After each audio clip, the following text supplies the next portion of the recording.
Ilha, Subec, Reum, Azabná, Maazéias, Aías, Anã, Maluque, Arim e Baaná. O resto do povo, os sacerdotes, os levitas, os porteiros, os cantores, os servidores do templo e todos os que se tinham separado dos povos de outras terras para a lei de Deus, suas mulheres, seus filhos e suas filhas, todos os que tinham saber e entendimento, firmemente aderiram aos seus irmãos. Seus nobres convieram numa imprecação e num juramento de que andariam na lei de Deus, que foi dada por intermédio de Moisés, servo de Deus, de que guardariam e cumpririam todos os mandamentos do Senhor nosso Deus, e os seus juízos e os seus estatutos, de que não dariam as suas filhas aos povos da terra, nem tomariam as filhas deles para os seus filhos, de que trazendo os povos da terra no dia de sábado qualquer mercadoria e qualquer cereal para venderem, nada comprariam deles no sábado, nem no dia santificado, e de que no ano sétimo abririam mão da colheita e de toda e qualquer cobrança.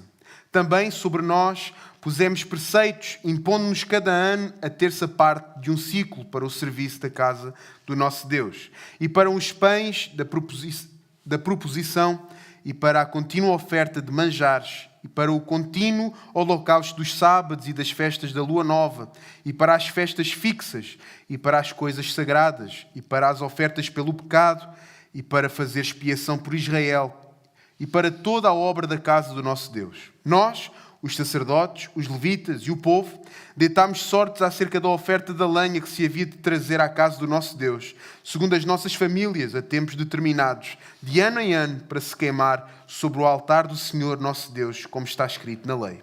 E que também traríamos as primícias da nossa terra e todas as primícias de todas as árvores frutíferas, de ano em ano, à casa do Senhor. Os primogênitos dos nossos filhos e os do nosso gado, como está escrito na lei, e que os primogênitos das nossas manadas e das nossas ovelhas traríamos à casa do nosso Deus, aos sacerdotes que ministram nela. As primícias da nossa massa, as nossas ofertas, o fruto de toda a árvore, o vinho e o azeite, traríamos aos sacerdotes, às câmaras da casa do nosso Deus, os dízimos da nossa terra aos levitas, pois a eles cumpre receber os dízimos em todas as cidades onde há lavoura. Os sacerdotes, filhos de Arão, estariam com os levitas quando estes recebessem os dízimos. E os levitas trariam os dízimos dos dízimos à casa do nosso Deus, às câmaras da casa do tesouro. Porque àquelas câmaras, os filhos de Israel e os filhos de Levi devem trazer ofertas do cereal, do vinho e do azeite, porquanto se acham ali os vasos do santuário, como também os sacerdotes que ministram, e os porteiros e os cantores, e assim não desampararíamos a casa do nosso Deus. Vamos orar, meus irmãos. Pai nosso que estás nos céus, nós oramos a Ti, a um Deus vivo, não a um Deus criado por nós nas nossas mentes ou no nosso coração, mas o Deus que criou todas as coisas e que também inspirou estes homens que disseram e escreveram estas palavras. Pedimos agora que por meio do Teu Santo Espírito te reveles a nós e que moldes o nosso coração e caráter à imagem de Cristo Jesus, o nosso Salvador, por quem nós oramos. Amém. Amém, meus irmãos. Podemos tomar os nossos lugares.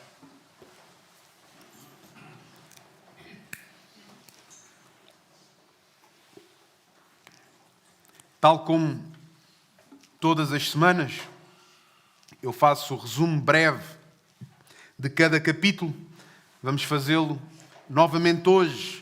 No capítulo 1, isto parece uma repetição, e é, mas também é por meio da repetição que nós aprendemos, não é? Então, no capítulo 1 de Neemias, nós vimos que Deus quebrou o coração do próprio Neemias.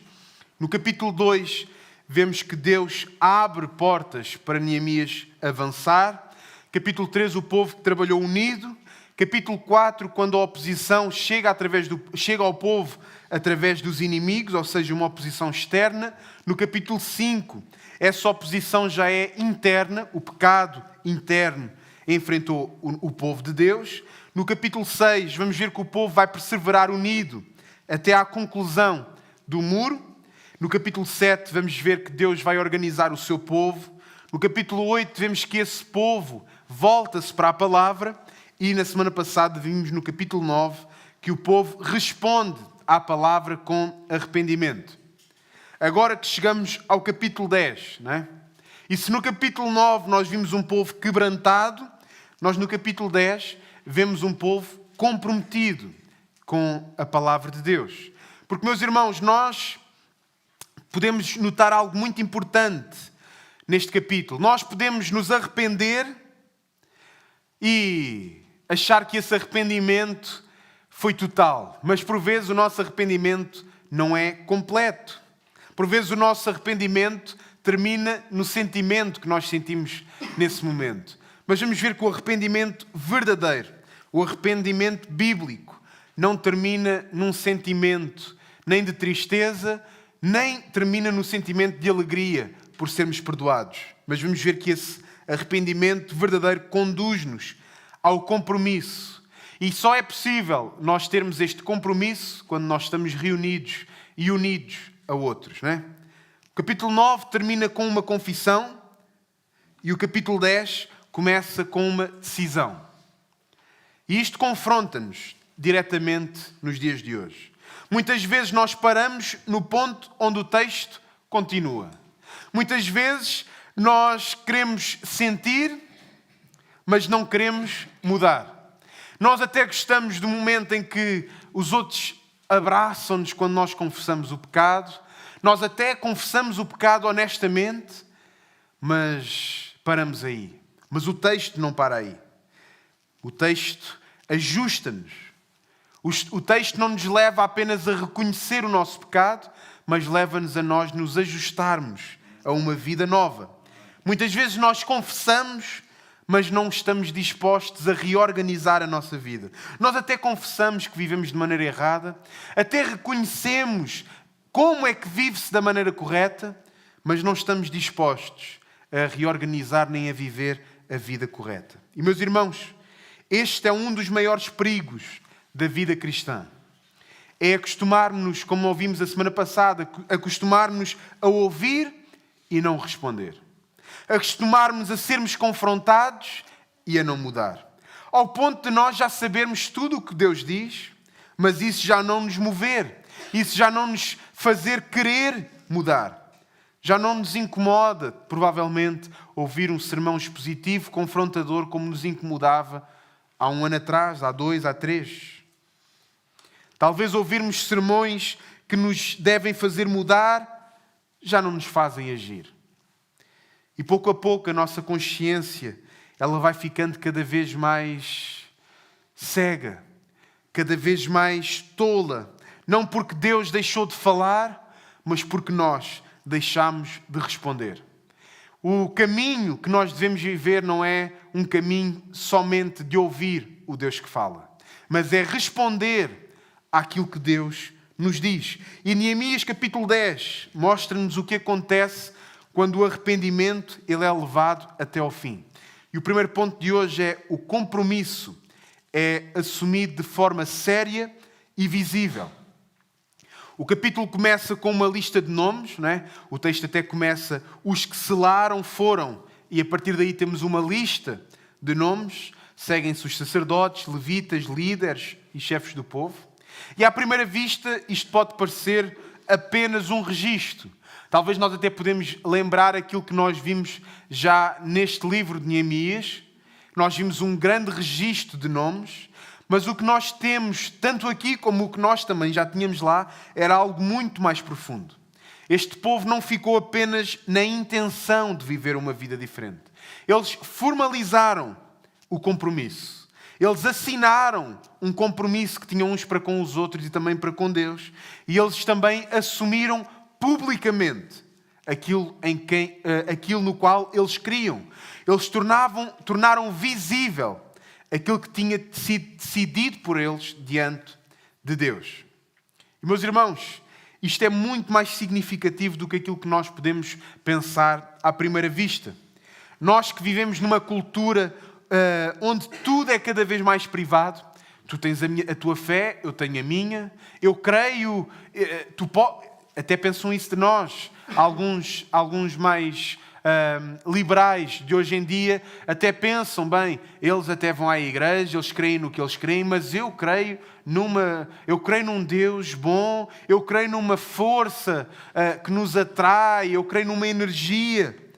E reparem que tudo começa a ser cada vez mais privado e cada vez mais pessoal. A fé hoje em dia tornou-se algo interno. As decisões do homem ficam cada vez mais privadas da opinião pública. E muitas vezes ninguém sabe o que realmente aquela pessoa crê, muito menos se aquilo no qual aquela pessoa crê molda ou muda a sua vida. Mas aqui neste texto vemos exatamente o contrário.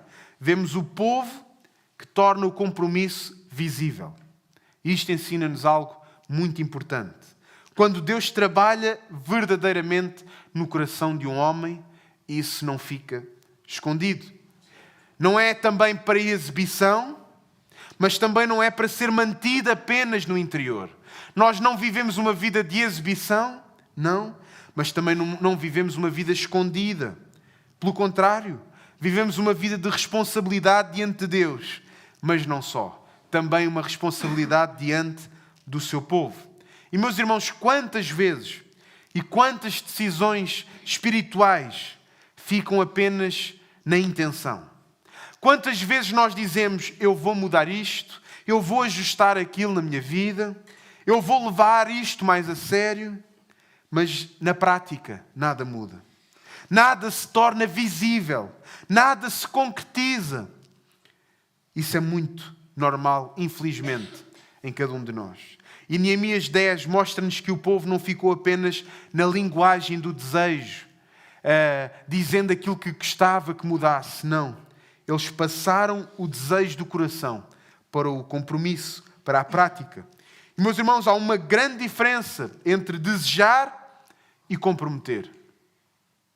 Creio que todos os homens à face desta terra desejariam ter uma família saudável, uma família que respeita o outro, respeita o próximo, uma família que respeita as leis da sociedade, mas nem todos estão dispostos a pagar o preço para fazer isso acontecer.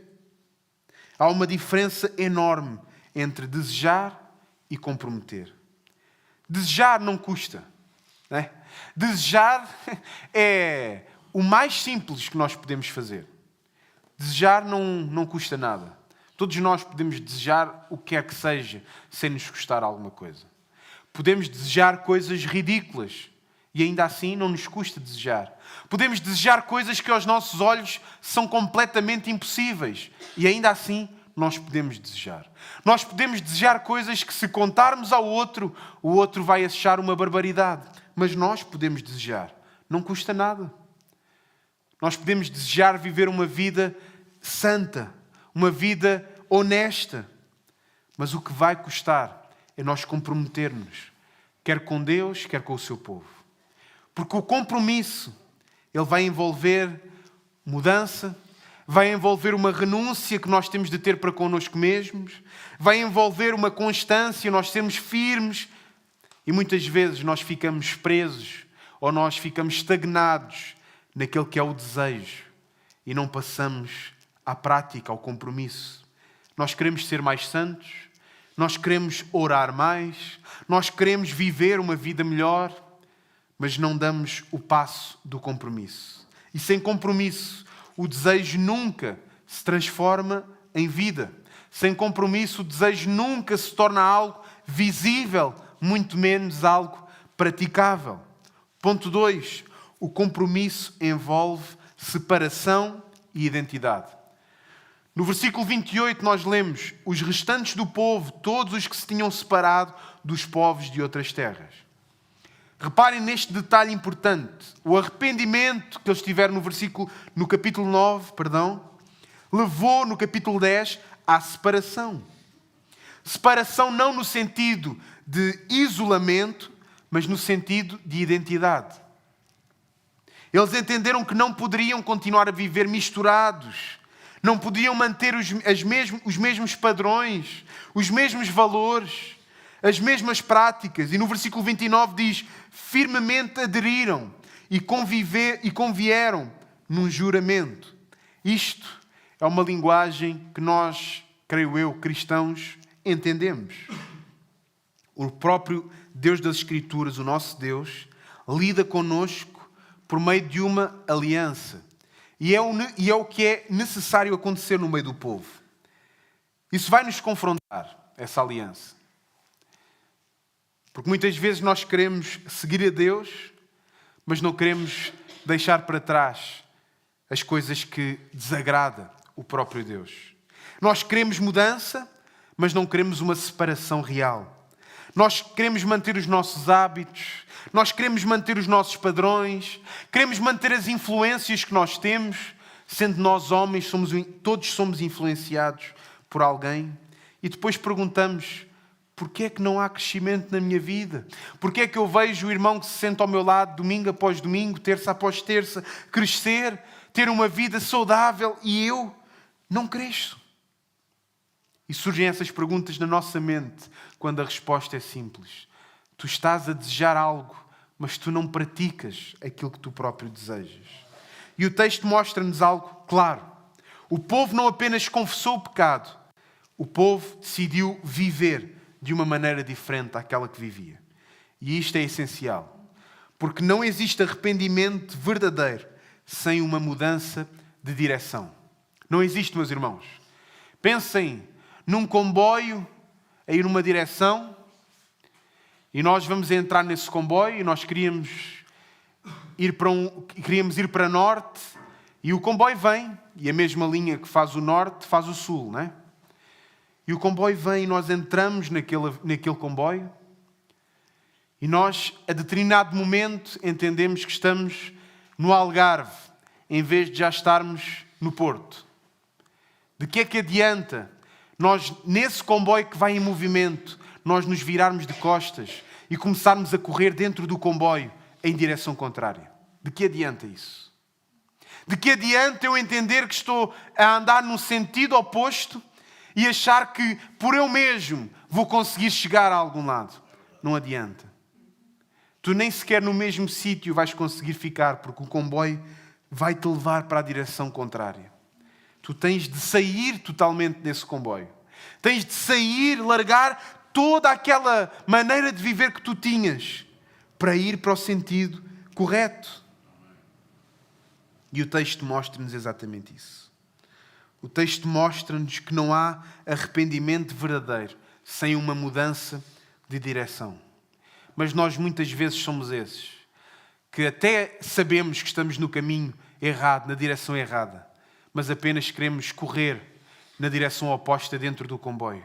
Talvez até, às vezes, conseguimos passar para outra carruagem que está mais atrás, mas de nada vai valer. Nunca vamos chegar ao nosso objetivo. Nunca vamos chegar ao fim para o qual, e aí à frente vamos ver isso, nós fomos criados.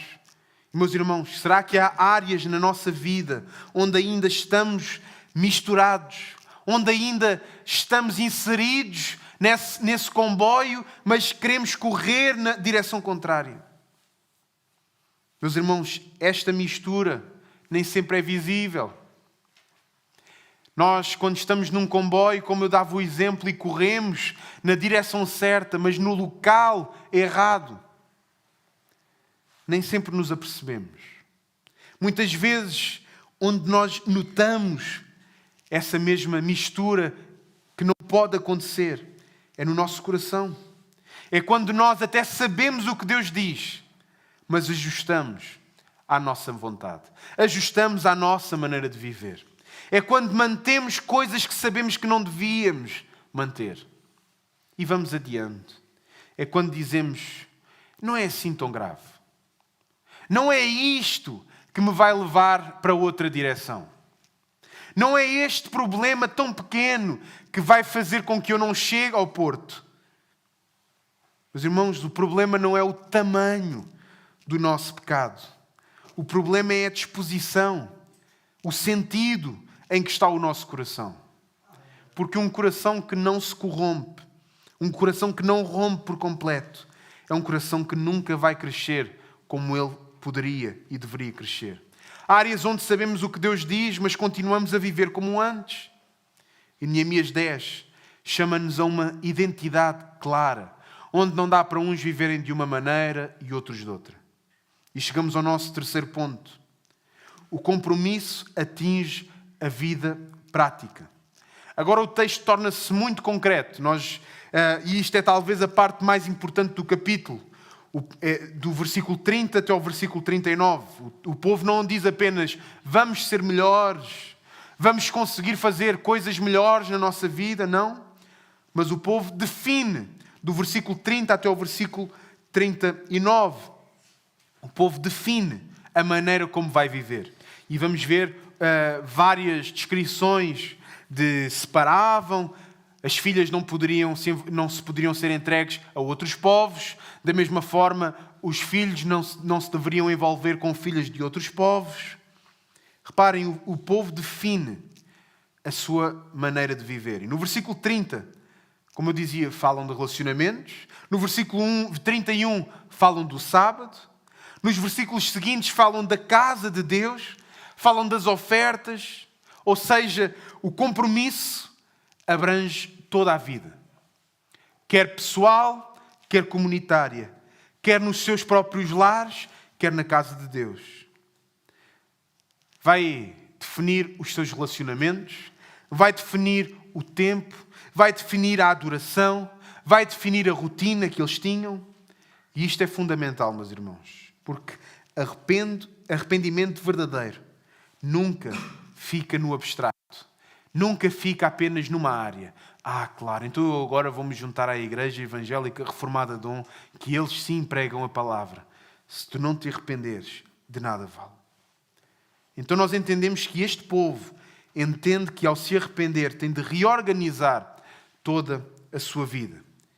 E é exatamente aqui que nós falhamos muitas vezes. Nós concordamos com a palavra, vimos ao culto, nós até sentimos o peso do pecado no nosso coração, mas não mudamos a forma de viver como nós deveríamos viver. A nossa agenda continua igual, as nossas prioridades são as mesmas, os nossos hábitos são exatamente iguais aos que eram há 2 anos atrás. Mas aqui, neste texto, o povo mostra-nos outro caminho. Eles não ajustam uma parte da vida, ou 2 partes, ou 2/3. Não, eles ajustam tudo o que envolve as suas vidas. E reparem como o texto vai a cada detalhe, não fica no geral, não fica numa ideia de vida santa, não, vai a todos os pontos importantes e todos os pontos que nos afetam, inclusivamente no dia de hoje. Vai ao concreto, vai ao mais pequeno pormenor. E reparem que a vida espiritual, ela não se prova no abstrato, mas prova-se nas pequenas coisas. A nossa vida espiritual, ela não se prova se nós sabemos as músicas que cantamos, as letras das músicas que cantamos de cor. Ela não se prova se nós até sabemos abrir a Bíblia exatamente no livro em que o pastor disse que seria o sermão. Não. Não é nessas coisas, mas é naquelas que parece não ter valor. É nessas coisas que a vida espiritual ela se prova. Não é só no que nós dizemos, é no que nós fazemos, é na forma como nós usamos o tempo, é nas decisões que nós tomamos quando ninguém nos está a ver, é nas decisões que nós tomamos que dizem respeito a mais ninguém, senão a nós mesmos. É aí que se vê se o nosso coração mudou ou se apenas foi tocado momentaneamente por meio de um sentimento que nós sentimos naquele momento. Meus irmãos, é muito mais fácil ter momentos espirituais fortes. É muito fácil nós termos um momento de oração e nós pedirmos perdão a Deus. Isso é fácil. Difícil é o que vem depois disso.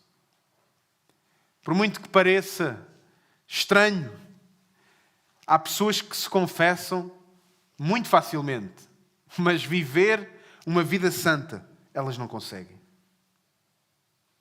Mas é exatamente isso que Neemias 10 nos chama a fazer.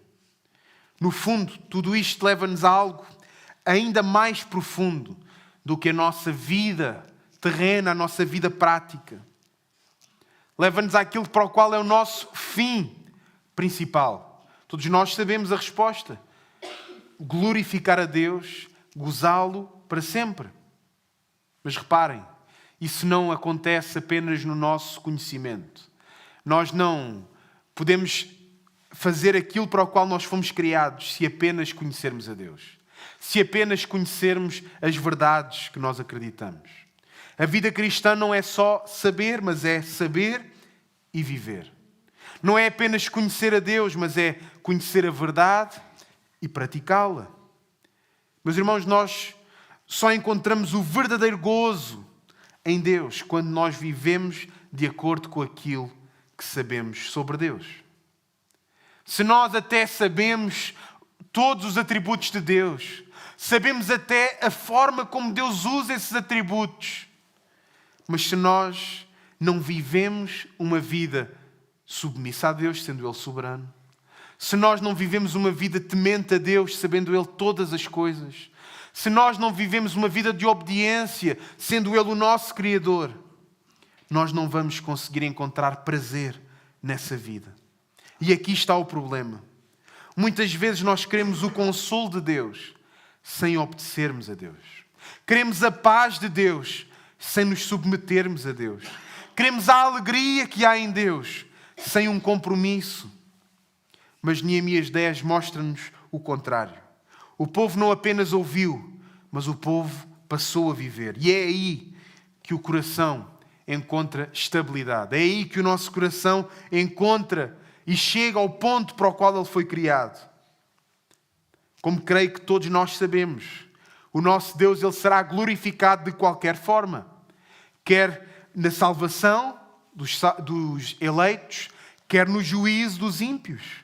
A diferença da glorificação e da glória do nosso Deus não está naquilo que Deus decide fazer na igreja, então eu vou viver uma vida diferente. Meus irmãos, uma vida e a glória de Deus, a diferença para a qual nós vamos estar, está exatamente no nosso coração. Nós até podemos entrar na igreja e achar bem, Deus hoje Deus vai nos dar um culto incrível. E estamos a pecar de maneira estrondosa. E nós colocamos as coisas assim tão espirituais, dizendo que Deus nos vai dar um culto, como se o culto, Deus nos cultuasse, porque nós somos os senhores dos senhores. Eu sou o Levi dos Levis. Não. Deus será glorificado, quer tu o entendas, quer tu não o entendas. Deus será glorificado quer pelos que o amam, quer pelos que o rejeitam. Uns glorificam a Deus com alegria, outros glorificarão a Deus sob o juízo final. E a pergunta é inevitável. Onde está o nosso prazer? O nosso prazer está em Deus ou em nós mesmos? O nosso prazer está no Criador ou na criatura?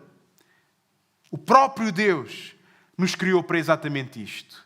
Para encontrarmos nele o nosso verdadeiro prazer. E meus irmãos, há ainda algo mais profundo. Tal como falámos a semana passada, nós mesmos fomos criados para o próprio prazer de Deus. O próprio Deus, o Criador de todas as coisas, criou o homem, a criatura, para a sua própria glória e para o seu próprio prazer. E se pararmos para pensar nisto, é impressionante, meus irmãos. Quando olhamos para o universo, para a dimensão da galáxia, nós somos praticamente invisíveis. Um ponto em algo tão enorme. Um ponto entre milhares de milhões.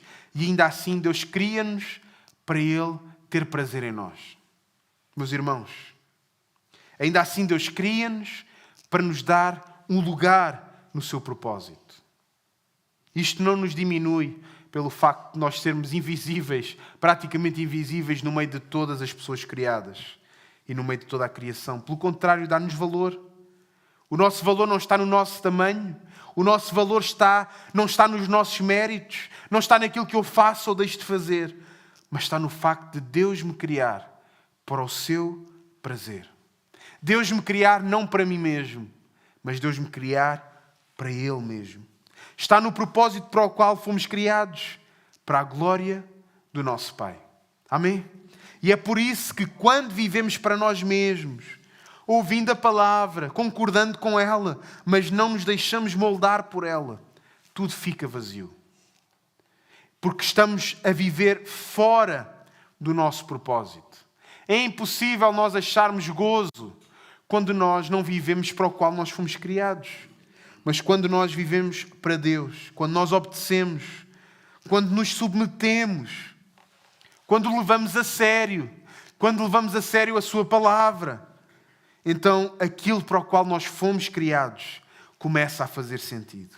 Aquele vazio que nós sentíamos necessidade de colmatar com tantas outras coisas, ele começa-se a preencher somente com o obedecer à palavra de Deus.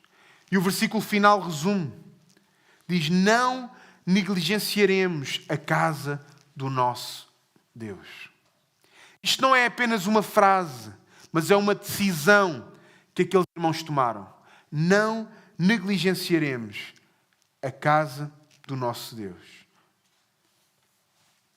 Meus irmãos, a pergunta inevitável deste texto é o que é que mudou nas nossas vidas?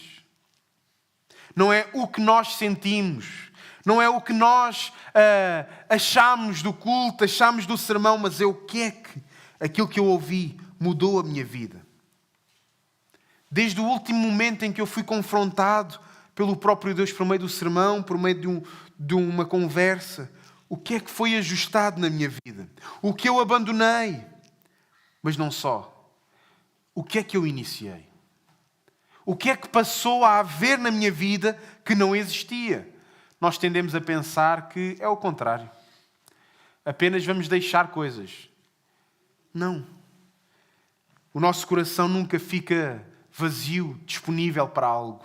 O nosso coração sempre está ocupado ou pelo nosso prazer ou pelo prazer de Deus. Se nada muda, então o arrependimento ficou incompleto. O arrependimento não chegou ao seu propósito maior. E Neemias 10 mostra um povo que assume este compromisso. Um povo que se reúne e diz, nós vamos viver desta e desta maneira.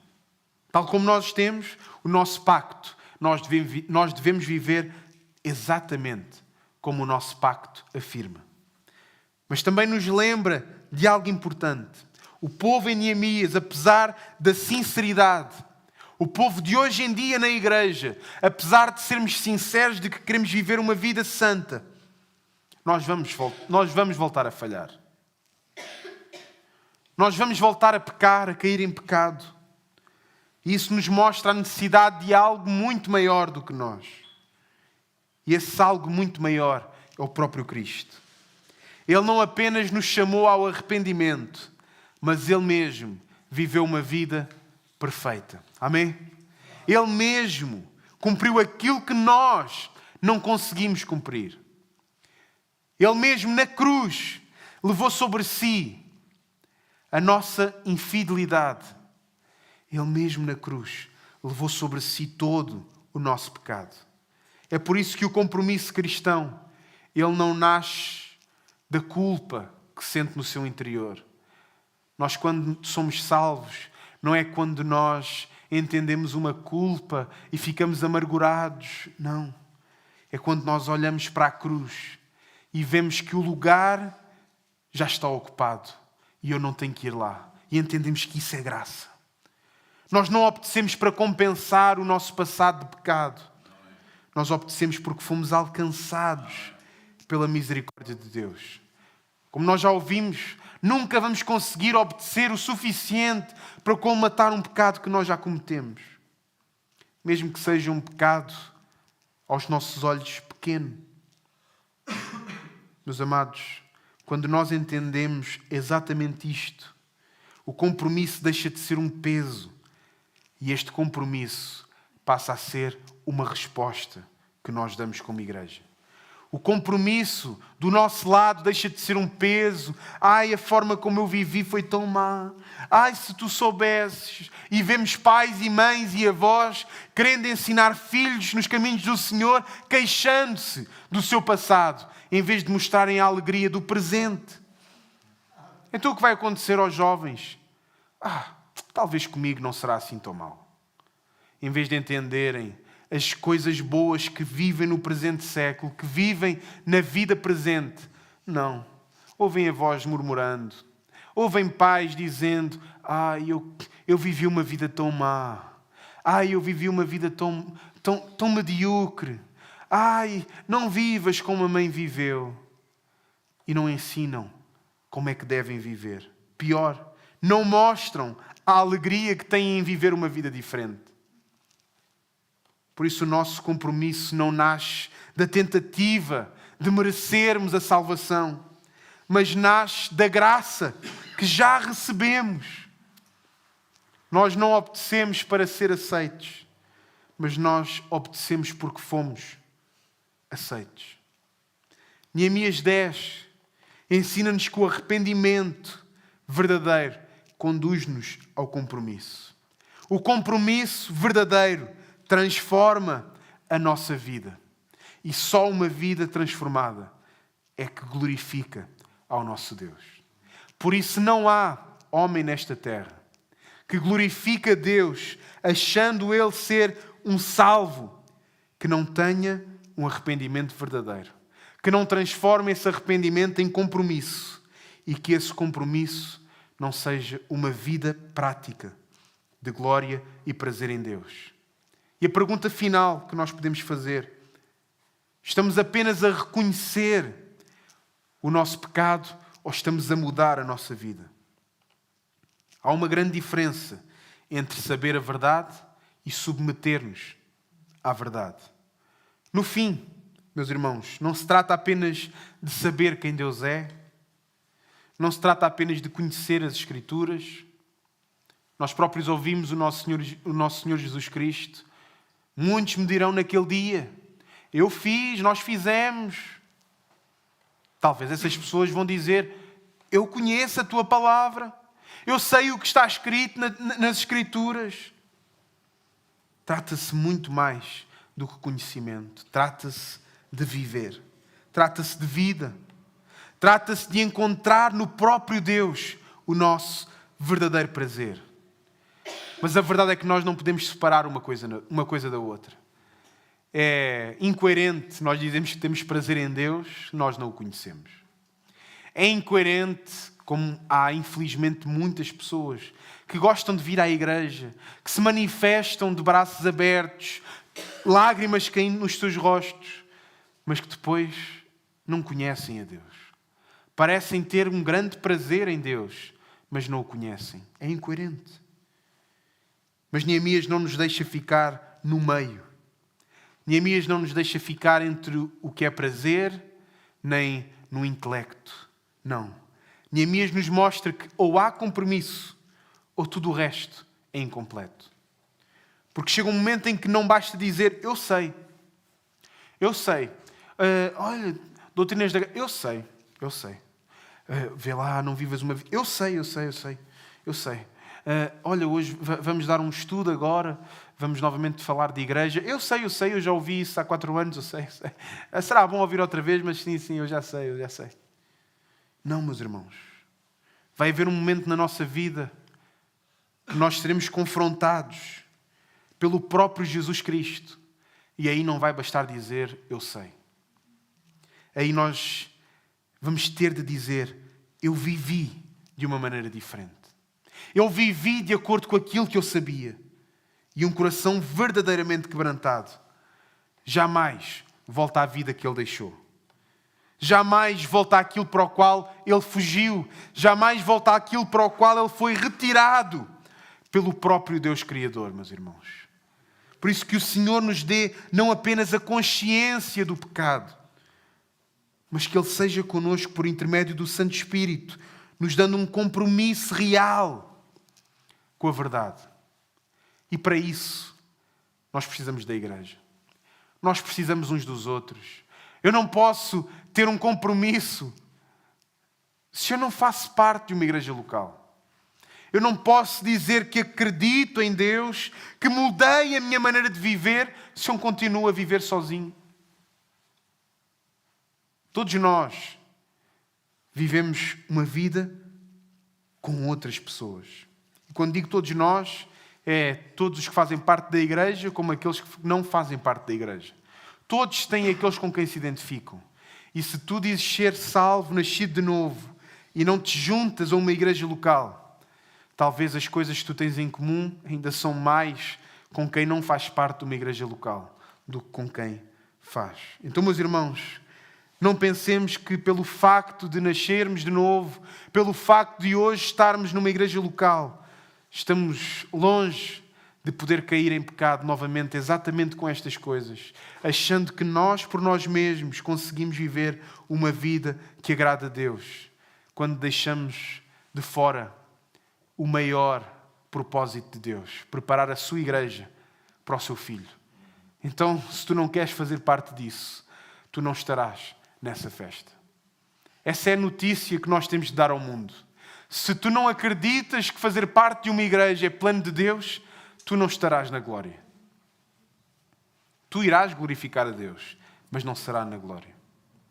Então, irmãos, não sejamos incoerentes com o nosso pensamento, incoerentes com aquilo que nós dizemos com as nossas bocas, mas que o Senhor nos ajude, porque somente por intermédio do seu auxílio nós iremos conseguir viver uma vida de igreja comunitária, uma membresia fiel e santa à palavra de Deus, que é uma vida de conhecimento e ao mesmo tempo uma vida de prática. Uma vida que glorifica a Deus e uma vida que sente prazer em glorificar a Deus. Bem diferente do mundo. O mundo que glorifica também a Deus, procura a sua própria glória, o seu próprio prazer. O nosso maior deleite é saber que Deus é glorificado por meio das nossas vidas. Amém? Vamos orar, meus irmãos. Senhor nosso Deus, nesta noite nós te agradecemos pela tua maravilhosa palavra. Te agradecemos pelo Santo Espírito que nos consola, mas também nos alerta.